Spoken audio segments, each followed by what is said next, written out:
The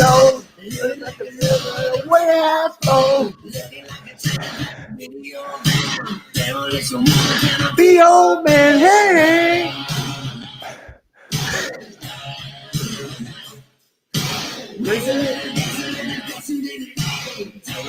Dude, I'm remembering all the shit I used to do to this song. Yeah.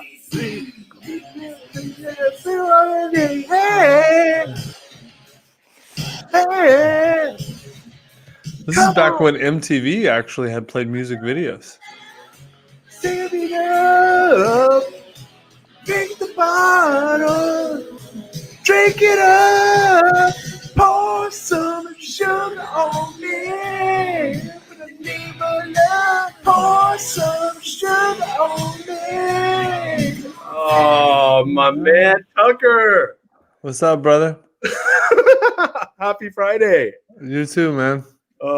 You didn't know I was going to sing Def Leppard to you, did you? No, I did not. That was a shock. that was news. Dude, I sang. Do you know who Chip Conley is? Of course. Yeah, I sang. What did I sing to him yesterday? I sang Creedence Clearwater to him yesterday. Oh, nice. I like Creedence too. Dude, I picked good songs. Well, let's do some housekeeping, guys. Welcome to the Greatness Machine. I'm your host, Darius Mirshahzadeh, and we have my main man, Tucker Max, here on the show. Tucker, welcome to the show, my friend. What's up, man? Thanks for having me.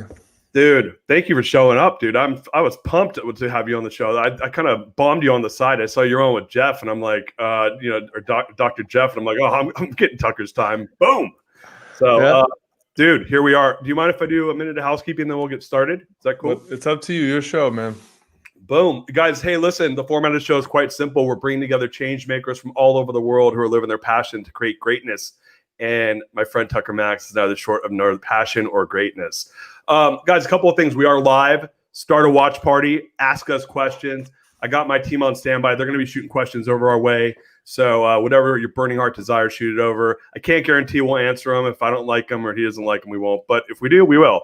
Like I said, man, we have a very special guest. I always like to kind of give my own little bio. So I read Tucker's book, I Hope This Are Beer in Hell, like right when it came out, when it was a #1 New York Times bestseller. And I was like, dude, I fucking love this guy. Like, I was like, it was like an amazing book.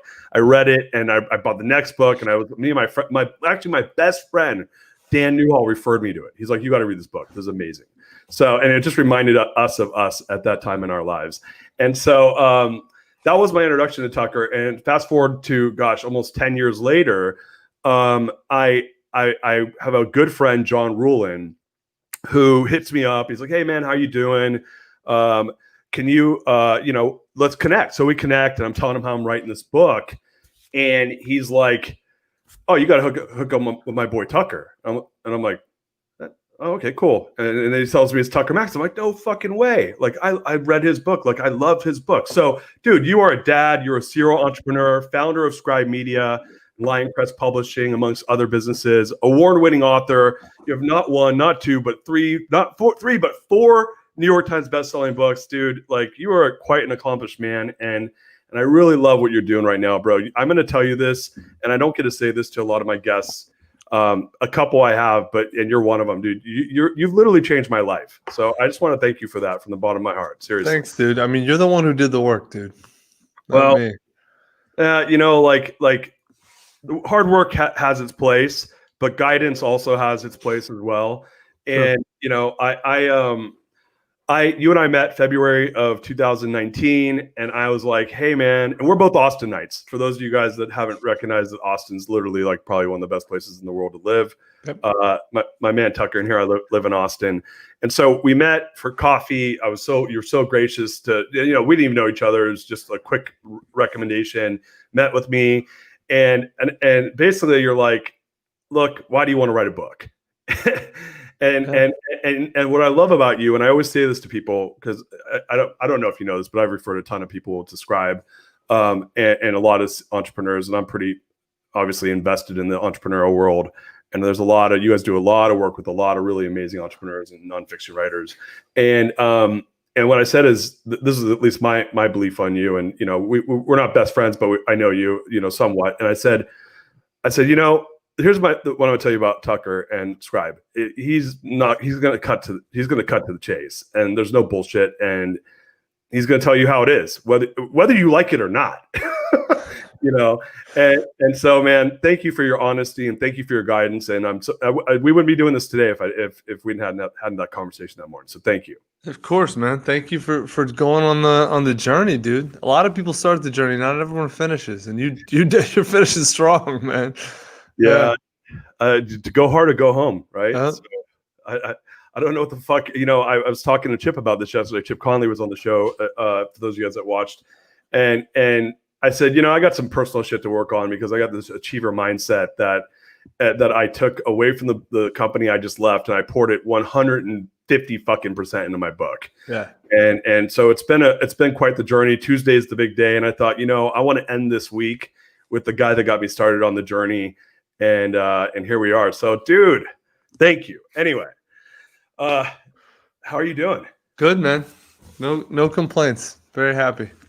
So I wanted to talk to you because, one of the things, one of my realizations in writing a book, and you've written many books and tons of success. And I was talking to Bob Glazer, who you know as well. He's a Scribe author. I was talking to him about this. I said, man, writing a book is fucking hard. But if you really want to get after it and make it successful, getting it out there is like, in my opinion, like 10x the work. It can be. It can be. Yeah. I think it depends on the goals, right? So I at least my feelings are that if you want a lot of people to know about your book and really get it out there, and you don't have like some huge digital platform, or you're not famous or something, like if you're a Darius, I'm famous in my own head, but like the world doesn't really know me yet. And so if you want to go get that content out there, that's a lot of work. And I just wanted to hear your thoughts on like just the process, and what are your thoughts around some of the things I'm saying? Yeah. So, it doesn't have to be. It can be, right? There's a great saying. It's both in movies and construction. Quick, or fast, cheap, good. Pick two, right?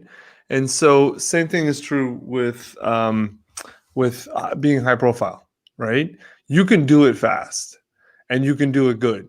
It's really expensive, right? Or you can do it good and do it cheaply, and it's slow, right?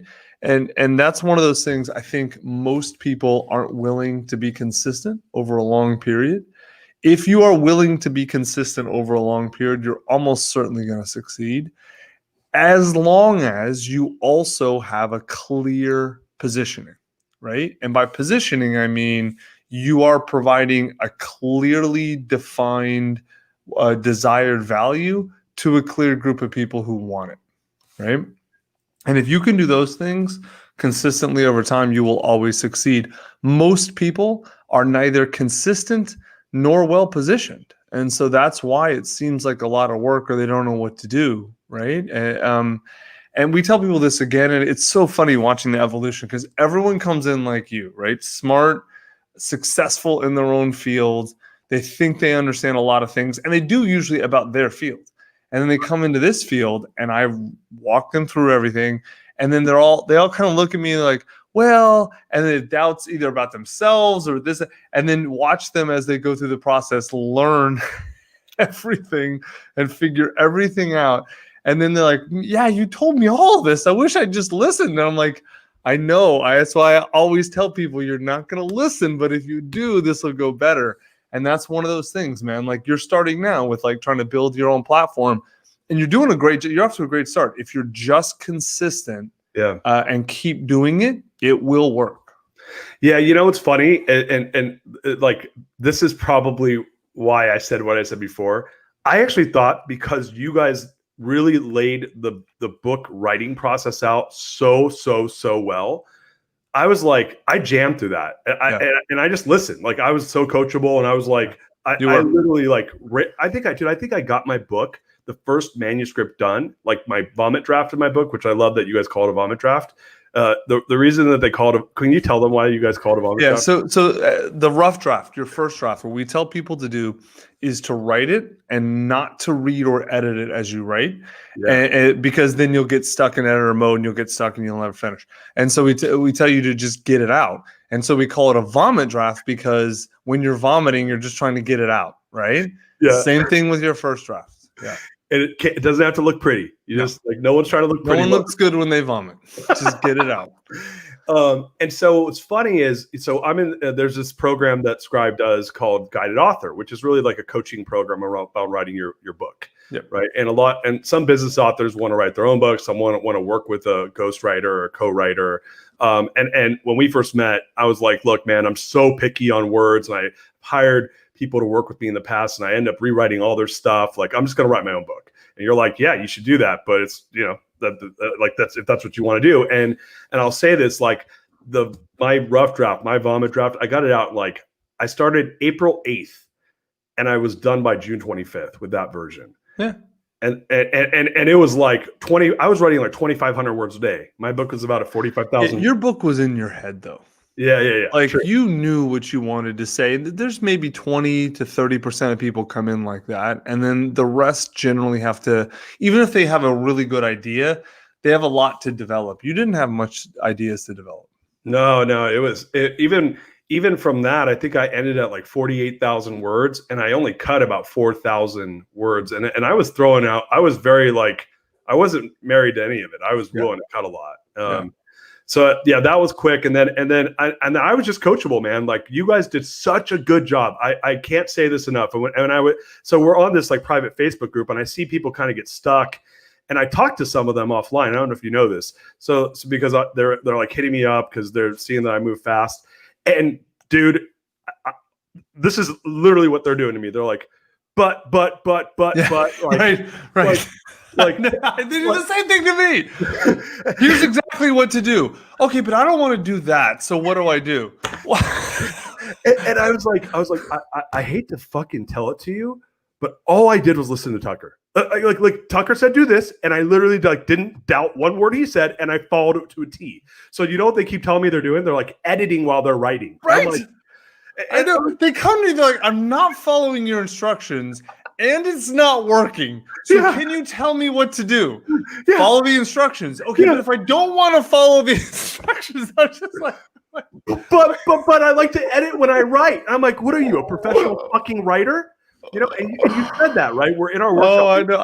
I go into detail why this doesn't work. And it's all video. You can watch it all again and again and again if you want in more detail.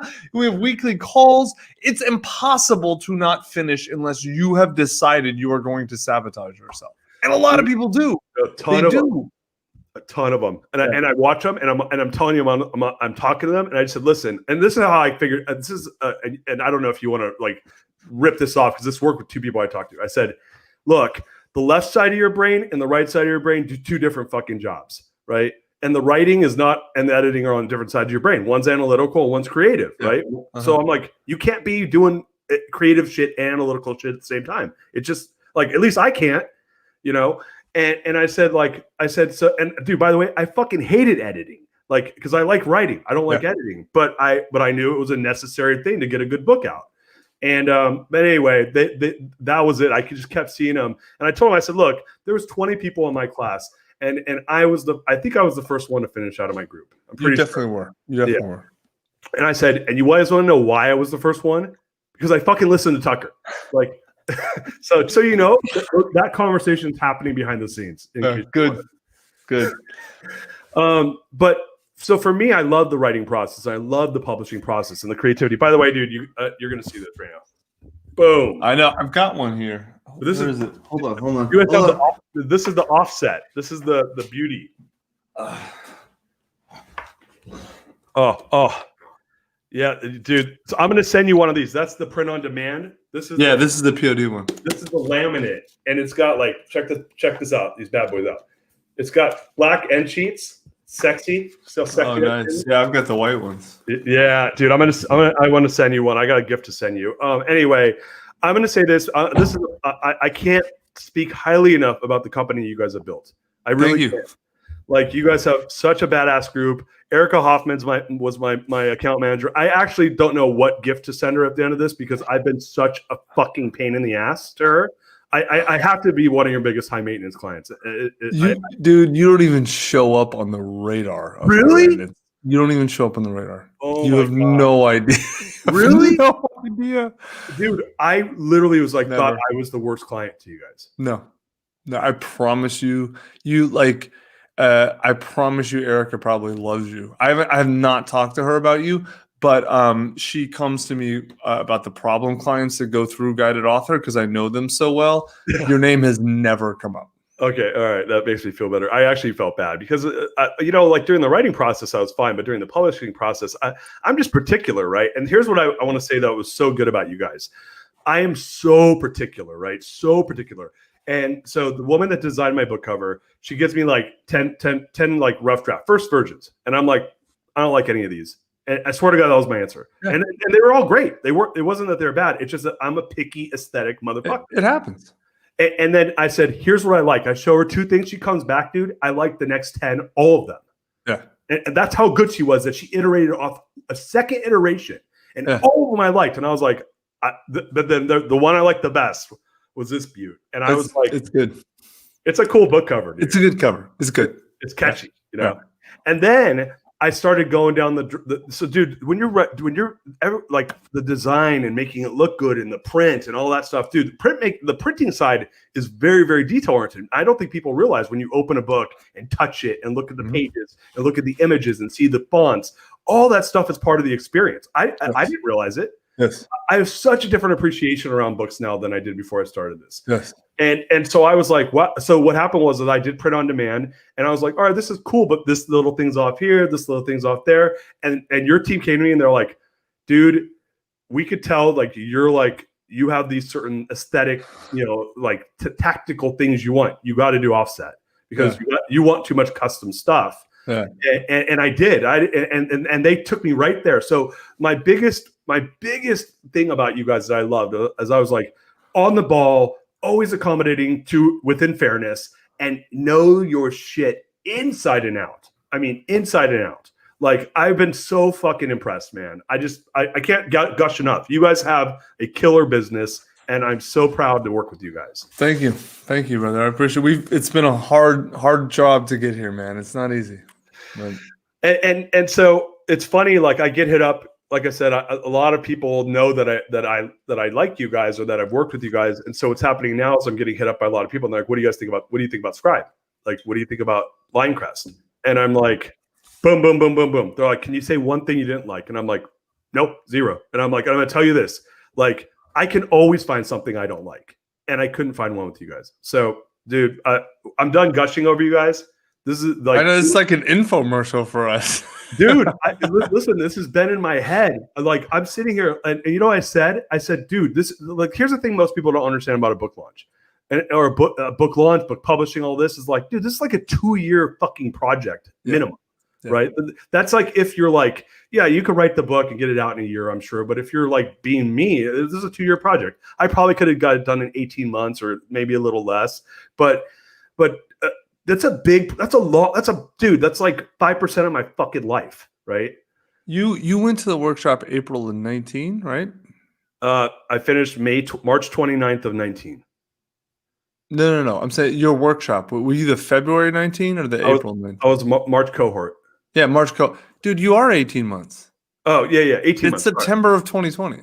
So, sorry, COVID fucked me up. I know, dude. Seriously, in my mind, I'm like, yeah, we're just coming out of winter. It's like, what are you talking? No, it's fall. We're going back to the winter. Yeah, 18 months, right? Like, and I was like, dude, I was being competitive. I'm like, I'm gonna get this thing out in 1 year. Now, in my own defense, like, dude, I stepped down as CEO of my company. I started dragging my heels on the book. So I'm like, I'm not gonna publish my book. I don't even know what the hell I'm doing with my life. And so I did slow down the process a lot. So you guys were moving as fast as I was willing to move. But and COVID kind of slowed some things down also, I think, for everybody. For everyone, yeah. But to work with the counterparty to produce, like I'm going to put this into perspective.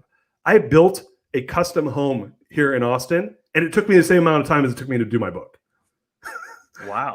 like just to put it into perspective, like that's a long time to work with Counterpart. That's a long time for a project. You get to know them very well. So like that's why I said I don't have one bad thing to say about you guys, and that's after having worked with you guys for that long. So it's just one of those things where, what do you think it is about you guys that does that? I mean, what is it about Scribe Media that produces this type of a reaction from it? I'm a pain in the ass, hard ass, super fucking high expectation person. Right. Why am I saying all these great things? So there's one thing, and it's my genius. No, I'm kidding. I'm totally kidding. No, so honestly, man, it has very little to do with me because when I started the company, like the process of writing books hasn't changed much. So it was my genius that helped create that. But the amazing customer service and all that is not me at all. We were not like that when it was me and Zach. That's mainly Javon McCormick, the CEO, the guy I hired to replace me. He came in and he is a genius at customer service, at understanding people. And he really built that whole process and then hired the people to run it and then trained, coached, and mentored them. And then they, Megan, who trained Erica. And like, it really, I have almost nothing to do with it in terms of why it's so smooth, why it works so well, why complicated stuff runs well. The only thing that I really helped was understanding the psychology of people like you. Although Javon is also awesome at that. See, you think you're a pain in the ass, but you're not. And I'll tell you why. Exacting is okay as long as you're rational and you make sense. Which you do. You're so easy to work with in that everything you do and say makes sense. The problem clients, the place where I really come in and really help are the ones for whom what they say does not line up with what they're doing. And they have deep emotional issues that they are working out through the book, right? Those are the problem clients. And you are nothing like that, dude. Right. And so like, those are the ones that it's actually why we have such a good process is it's partly because people like you who are very exacting. So like we got to have our shit together to work with exacting people. But it's I say, quote, worst clients, the ones who really want their dad to love them, but are writing a book about tax policy and like they're trying to work on. How do you understand those people? How do you deal with those people when you can't just say rational, like hard truths to them, like we can with you? Anyone who can accept truth, we can work with easy, and they're always going to love us, right? But learning how to deal with all of the people who are working out their emotional issues through the book, if we can do B+ with them, we're A to A+ with everyone else. And so, yeah, no, it's good to hear that, because I'm telling you, I did feel a little bad. I thought I was being a pain in the ass, but so now I feel good. Not a pain in the ass anymore. No, not compared to the actual pains in the ass. No, it's funny. I'm thinking about it because I see a lot of the comments on Guided Author, and I hear what you're saying, which is like, dude, like what your problem has nothing to. It has everything to do with why you're not successful with your book. So let me ask you a question. Like, people, having you came up in the publishing world, you went to law school, came out, started writing these books that 3 books that were #1 on the New York Times bestseller, a 4th one that made the list. Like, that's ridiculous. And so, what, like, in your own experience, how did you go from that world to deciding to go on the business side of it? What's funny is I never saw myself as a writer. It's actually why I succeeded as a writer, is I never identified as a writer. As soon as you identify it's not as true anymore, but 20 years ago when I started writing, like in 2002, the only way to be a quote writer was to live the writer's life, whatever the hell that like fancy, elitist, obnoxious nerds think that means. And I never identified with any of that. Like, it never made sense to me. What I cared about, writing was a medium for me, both for creative expression and actually for working out some of my issues. I mean, I was writing memoirs, so of course I was working on my issues. But really, my books were entertainment. So my books had a job to do. It was all my writing had a job to do. entertain. First, it started with my friends, entertain my friends. And then it turns out that the writing that entertained my friends also entertained millions of people, right? And so I looked at writing as a job, right? And not as a job like people like, oh, I hate my job. As like, this is a thing that has a job to sort of like Enzo Ferrari looked at Ferraris as like, I'm not trying to design the best car ever. This is a race car that has to be beautiful, right? This car has a job to do. It must go very fast and it must be beautiful. Okay, fine. My writing must make my friends laugh. And what like most writers look at what they do as an identity. Well, I'm supposed to have these opinions, or I'm supposed to do X, or I'm supposed to look a certain way. And I never gave a shit about any of that, which is why my writing works. And the reason is I went to University of Chicago for econ, and then almost worked on Wall Street, almost went into consulting. Thank God I didn't do either of those. Went to Duke for law school. And so I came out of the business world and I stumbled into writing. And dude, nothing about the artistic creative world makes sense from a business perspective. You have to actually understand all the stuff behind it, all the status games and the games that elites play to understand the business world of it. And so it took me a while to get it. And then once I got it, I was like, well, I can do better than this. I can do way better than this. And there were a couple fits and starts. I did a couple small companies, didn't work. One that did okay, and I sold, and for very little. But it just boiled down to, what is the company that I wish had existed when I started writing? And then I just started building that. And so let's say Scribe had existed in 2001. Would you have taken I Hope They Serve Beer in Hell and brought it to Scribe? Of course, 100%.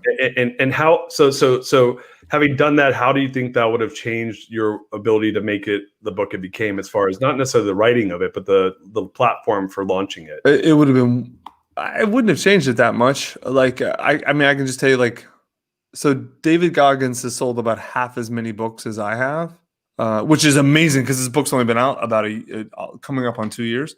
Right. He sold about half the number of books I have. He has made from his books, at least twice, I think 3 times as much money as I have. So he his total amount made is 3x my total amount made on 50% of the books sold. So did you have a platform to promote your book on before? Yeah, I did. So because I put all my writing up for free on a website before the word blogs existed. Right. I had my site up in 2002, and then I had an email capture. So I had an email list. This is before anyone really, direct marketers understood email, and people selling crappy shit, but I didn't. And so when my book hit the bestseller list for 2 weeks in a row, the first 2 weeks it came out, based just on my email list. Wow. Which was 75 or 100,000 at the time or something like that. Wow. And so I had built a platform because all the mainstream writing outlets would not hire me or give me any traction. Maxim refused to publish anything. None of the mainstream media paid attention to me, because I didn't care about what they said was important. I cared about making people laugh. And so my writing did a job. It did it well. Audience came to me. I figured all this out almost by accident, ass backwards. Interesting. Okay, that's that. So when writers come to you, and maybe this is one of the reasons why, when we talked, it was why do you want to write the book, right? And I found, I before we had lunch that day, I did a bunch of research, and you have so much great content about what you should expect from writing a book. For instance, last night I read one of your articles around what's the typical number of books a nonfiction writer sells, right? In their first week, in their first year, first couple of years. We have a whole blog post about that. Yeah, it's a great blog post. And I've been out there just slanging, right? I sold 4,000 books, right? Which is astounding. For an unknown to sell 4,000 books before the book comes out is nearly impossible. So I appreciate you saying that, because I was it was a lot of fucking work, and I just went out there and milked what I had. I didn't have a list. I didn't have any of that shit, dude, but I have a big network of CEOs who are friends, and you can sell. And I'm yeah. And dude, and I'm a passionate guy, and so I talk to them, and they're like, dude, I'll buy 100 books, I'll buy 50 books, I'll buy 20 books, I had a couple of guys buy 500 books. And so that what I was going to say is like, that's not what most people should expect, is at least from my experience. No. What are your thoughts on what should a new author expect if they're just putting it out there to get the content out of their head, to build something? Most people are writing a book probably for legacy or to get their ideas out to the world, right? No, most people are writing, not like you. Most people, those are more your reasons, and those are very valid reasons. A lot of people have those, but there's usually a little further down the list. Interesting. Most of our clients, the number one reason is for business, right? Okay. They want to generate business, right? Either for themselves, like they're a sole proprietor, or they have a small company, or they don't have a mid-sized to large company. They want to generate an ROI off of the book. And the ROI usually goes either book gets them media, which gets them ROI, like clients, or book gets them clients directly, right? One or the other, or both, right? And that's the main reason. And that's why we tell people, like, the best thing you can do if you want to generate ROI, like financial ROI off a book, is not worry about book sales. The best thing you can do is write a very niche book that is very valuable to a small group of people that you serve in your business. And then, because then you'll have no competition, you'll have the only book on that topic to that group, or either the only or the best, right? Or one of the few. And then it makes marketing easy, because you know exactly where those people are. You can get the book in front of them very easily, right? You're not trying to compete with all media for all eyeballs. You're only trying to compete for a few eyeballs on one topic, right? Right. And then it's pretty easy to then establish yourself as the authority in that, and those people come to you. So like a really good example is a guy, Michael Mogill, who you should probably have on your show. Michael's really smart. He has a huge agency that does video for attorneys, right? Mm-hmm. And he could, like, everything, his book is about how to use video to really level up your law firm and to really get like tons of clients. And everything he teaches, his agency has, I think, a couple doctors and a couple dentist clients, like that are friends. That's like 5% of their thing. Everyone else is lawyers. But everything he teaches could be used for professionals. But he called the book The Game-Changing Attorney, not The Game-Changing Professional, because attorneys aren't going to read a book for how all professionals can market. But right. if you're they are going to read a book about how attorneys can market, right? And so the book is probably done, I forget what, like $5 million in business for him in terms of like the he's like, at least, I think last time I talked to him, it was at least 5 million that he could directly attribute to like either attorneys or mid to large law firms now read the book. And then of course they're not going to implement it. They're going to go, some of them do. Right? It's like a lot of people write their book based just off the free content we put out, and that's fine. But most of them are like, okay, get this guy on the phone. We need to hire his firm, right? And so he's probably only sold, I'd be shocked if he's sold half as many books as you've sold before your launch. And his book's been out 1.5 or 2 years, right? He's probably sold 2,000 books. But he's made $5 million from the book. Wow. Now, that's not the only way to make money on the book. It's not the only way to profit. But the majority of our clients look at a book as a marketing tool that they use to promote them and their business, as opposed to, they don't go get in the business of marketing books like you have. It makes sense, right? And it was funny when I came in, I kind of noticed that. I'm I'm running my company. Like, this is just something I really just want to do because like people keep asking me about this, and right. You asked me why, and I said, I've always wanted to write a book, and this is something that's important to me. I want to get it out to the world. So, but it was funny when I was in the class, I realized some people had that, but to your point, it was to promote what they were doing. It was I say like a really expensive business card, right? Like, like that tells a story, right? So, especially if it's written well. Now, I want to tell you this funny thing. Now, you got a hard stop here in 5 minutes. If we have to, we can keep going. It's no big deal. Run over a little bit, just because this is juicy. So I start getting my book out to a bunch of my friends, right? They're like early readers, And so there's two things I realized. I was like, dude, I don't like, most people were like, yeah, give me the book, and then they wouldn't read it, right? And I was like, what the fuck? Like, why'd you ask me the book? So they will eventually, but like they're like, oh, send me the book, I can't wait to read it. And I'm like, oh, hey, what do you think? They're like, oh, I haven't got to it yet. A month later, hey, I haven't got to it yet. A month later, oh, I haven't got to it yet. I'm like, hey, okay, man, like, what do I need to do do you want the cliff notes? I mean, what the hell? Why'd you ask for the damn book? But so I thought that was kind of funny, but this is the funniest thing. So one of my buddies who's a CEO, big reader, loves business books. And Marco, if you hear this, you're going to laugh right now. So he's from Serbia, and he's got a little bit of an accent. He was, moved to Canada during the war that happened in the 90s. And I go, hey, Marco, what do you think of my book? He goes, man, Darius, I just got to tell you, bro, like, I was really expecting your book to suck. But dude, like, you're like a Hemingway, man. It's like, that was a great book. Now, that was the first person that said that to me, and I was like, oh, thanks.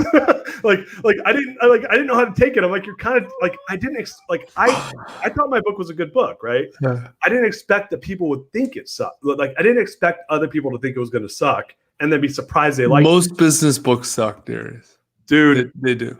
Tucker, I've gotten that response 20 times now. Yeah. Everyone's like, I didn't expect. It's not personal. It's not you. No, I know. I took it personally to start with, though, because I was like, what do you like?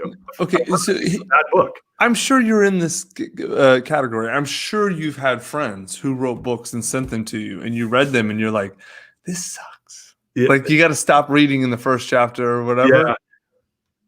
Totally. You're right. I just hadn't thought of it like that. I read the intro, and I'm like, oh, this sucks, and then I stop reading it. Right. So I didn't know. Like, I was just naive. I just assumed. I don't know, man. And maybe people lie to each other, but you're right. I lied to them and tell them I liked their book. Right. Of course you did. It's why people don't send me their book or ask me what I think unless they actually want to know. Like. And because they know, Tucker's going to tell me the truth, and I'm not sure this is good. I don't want to know. I don't want to know what he says. Yeah. All right, I want the truth. Have you read my book? No, I have not yet. You know why, though? I gave it to my wife. Has she reached out to you yet? I don't think so, no. Okay, so she runs a mastermind for nurse practitioners who own their own business. And this is true. You can ask her. She's like, what's the book? She's like, I want to teach NPs.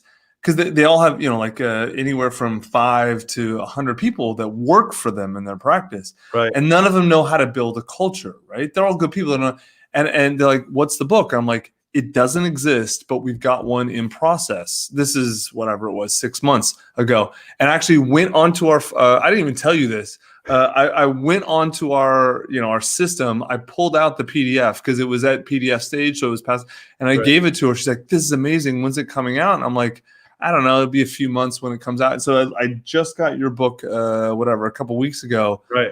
It's over here in her area, her little, because she's reading it because I think she's going to reach out to you and wants you to come speak to her mastermind. Oh, I'd love to do it, man. I would love to do it. Do you know the GoBundance guys? Yeah, of course. I know them real well. I spoke there. Yeah. Yeah. Okay. I had heard you were involved there. So do you know Chris Ryan, the new president there or CEO? No. So he's just got brought in from Tiger 21 to be a CEO there. And so he somehow I got escalated up to him because I was checking him out. Like, just a friend referred me to him. Like, oh, they're in Austin. They're cool, bunch of good guys. You'll like them. David Osborne and those guys. Yeah, they're good. Yeah. So I haven't met him, but I've heard good things about him. And so Chris gets the book and he reads. He's like, you know how this goes, Darius. You read the first chapter and the closing and the last chapter, and if it's good, then you buy the book. And I'm like, dude, I didn't know people do that. I didn't know there was like a system to like reading books. Yeah. Right. And he's like, he writes to me because the first line of my book is, I hate this company. And he's like, best hook I've ever read since Jerry Maguire. And then he goes, dude, I read your intro, your first chapter, and your last chapter. And he's like, this is literally, I'm not joking. Chris, thank you for this, by the way. He's like, I want 300 bucks and I want you to come speak to our members. That, dude, it was literally that easy. And I was like, I didn't expect it either. I was like, whoa. And so I got to give that to you guys, man. Like you guys really did help me create a great book. So anyway, it's been such a cool journey with you guys, and I don't know if you knew that this was just going to be me bowing down and I did not. No. Scribe, but I didn't know it was going to be either. I just I've been working on this thing for 18 months, and you guys have been such great guidance in that. Yeah, I didn't realize that everyone hates their business buddies' books. Yeah. Because then 1 out of 20 will be good, and then it's such a relief. You're like, oh, thank God, this is good. I can tell you, I don't have to lie to you. Like we can talk about it. Like, yeah, oh yeah, I could totally be authentic and not have to lie through my teeth to you that you're great, you suck. Yeah. What do you think? So for someone like myself now, that's in Never Land, I'm just out there you're like, what's your deal? Why are you doing all this? I think we talked a couple months ago, and I'm like, I don't know, man. I'm just doing it. I do love the book and I love the content. I want to get it out there and it's getting traction. But for someone that maybe is doing it because they not necessarily as a business card or to generate business, but they really want to get the content out there and make it turn into something. Let's just say it's a passion project. Right. How do you guys view, or what's your view on trying to turn that into something? Yeah, so we Zach, my co-founder, I think you talked to, he built the entire author marketing wing of our company, right? Because which is now close to half our revenue. We don't even advertise it publicly. It's we only take clients who did books with us for that wing. But because there's so many people like that who want to, once either they get a taste of media and of attention with a book, and they're like, oh yeah, this is amazing. It brings in all kinds of revenue or all kinds of other stuff, and they're totally on board. Or there are people who are like, yeah, it's a passion project or whatever, but I want to build my personal professional brand. I want this to be my thing. So we have a whole wing that helps people do that. It's totally doable. And I will say, man, there is nothing wrong with saying, this is just something I love doing. It's a passion project and I'm going to do it for that reason. And that's it. That's totally cool. As long as that's the fucking truth, right? Because I hear so many people who are like, yeah, it's a passion project. I just want to help people. But what they actually want is to be famous. And they're desperate for attention and validation and fame. And it's if that's actually the driving force, then I'm going to tell you different things to do than if this is actually a passion project where you just love doing the work. Either ones are valid. No judgment about either one. But there's different strategies to approach them, right? Gary Vaynerchuk and James Altucher do very different things because they're meeting very different needs and desires in themselves, right? And neither one's right or wrong. They're just different. Let's use them as an example. And I don't know if you feel comfortable doing that, but what do you let's say someone wants to be the next Gary Vee or the next James. How are they going to approach that differently than the way someone that's trying to get more business through the door?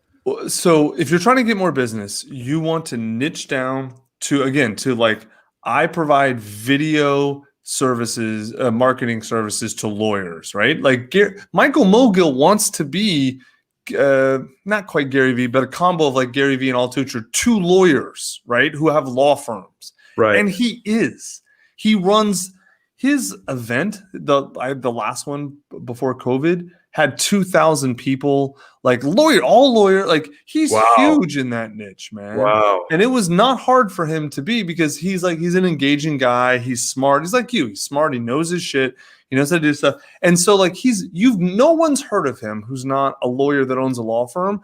But if you're a lawyer that owns a law firm, he's Gary Vaynerchuk, right? Got it. And so his law firm is tripled in size, or his agency is tripled in size or something crazy in the last 2 years.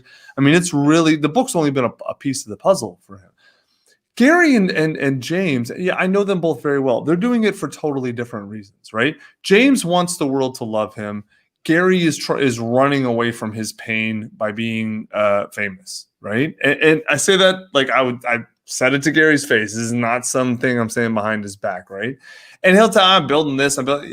Hustle porn. Dude, the word hustle porn was invented for him. He is running from his feelings.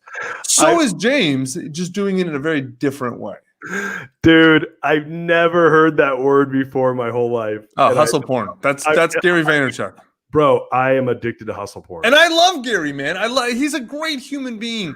He's brilliant. I love him. That dude is just hustle porning his way through life because as long as he's moving and going forward, he doesn't have to stop and feel.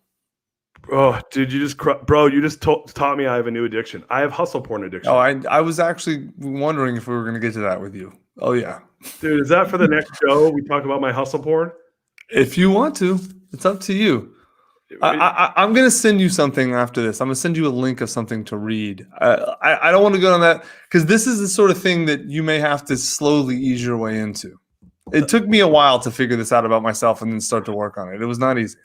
Okay, dude, first of all, I have my number 2 strength is communication. And dude, my book is all about why words matter, right? The whole book is about using core values become the language of your life because I believe language creates all the results in your life. So when someone teaches you a new word that hits you in your heart, by the way, you all just saw this just happen. Yeah. I just realized I'm addicted to hustle porn. Yes, you are. You just fucked me up, man. But here's the thing. You already knew it. All I did was put a word on something you're already feeling. That's a big deal. For me, yeah, that's a big deal. Like that is the deal. Like dude, I'm sorry. I'm having a moment right here. You just fucked me up. God damn it. I was like, why do I swear to God, I'm like, why do I like Gary Vee so much? I'm like, oh, he's a likable. There's other reasons to like Gary, but yeah, I think you and he both create frenetic energy in order to avoid your feelings. What's better? Most people who do that don't do anything productive. You and Gary do productive shit with it, so that's amazing. And most high-level entrepreneurs do that. You know, Bob Glazer, who you talked about, he's the exact same way. John Ruhlin's the same way. I've said this. I know all those guys. I've said this to them. I mean, it just is what it is. Dude, I gotta have you back on. We gotta chop up some more of this stuff. We're just getting warmed up here, dude. So I am so grateful to have you in my life and to become your friend and just for everything you've done for me, man. Thank you so much. Thank you, dude. I'm happy to vice versa, dude. Definitely. Well, dude, obviously we've been talking all about the biz, but would you want to give the plug on where people can find you or what stuff you guys are working on that people should know about? Yeah, I mean, if you want to write a book, or if you want to write a book, go to scribebookschool.com. That's like our free stuff. Everything we did with Darius, everything I taught him in the workshops, it's all in there. It's all in the everything that's in the book. If you want to actually work with us, then it's scribewriting.com.